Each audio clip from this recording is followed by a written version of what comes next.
So the first step, like you correctly stated, was to make sure that you've gathered all of your testing supplies. So we want to make sure that we have the meter, we want the lancing device, we also need to make sure that we have test strips, we have some alcohol swabs, we have gauze, and then we have our sharps container right here.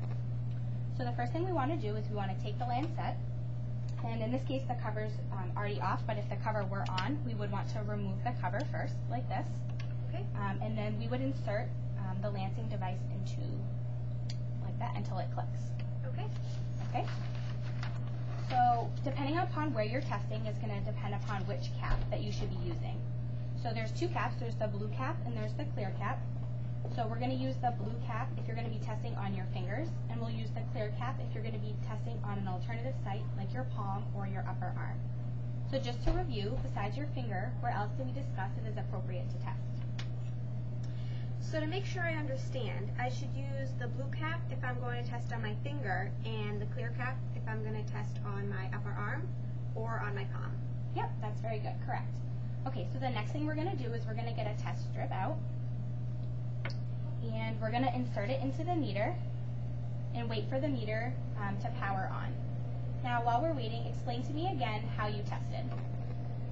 Well, I always test my sugar by lancing the middle of my finger, and I always use the same finger and the same site for all of my testings. Okay, so actually testing in the middle of your finger is much more painful than testing, say, on the side of your finger. It's much less sensitive. Also, it's important to rotate testing sites to make sure that one site doesn't become too sensitive, and by doing this, you can also minimize any of the pain involved. You also noted that when you test on a setting of 5.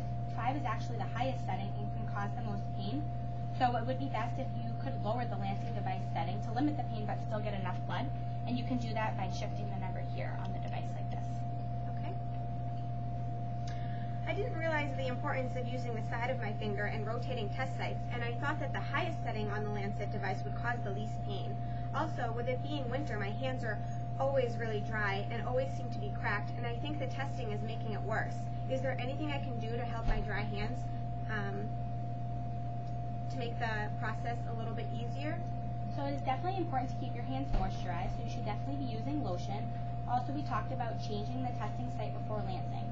It would also be best if you could use warm, hot, soapy water rather than using alcohol swabs when you test, because alcohol swabs can definitely be drying to the skin.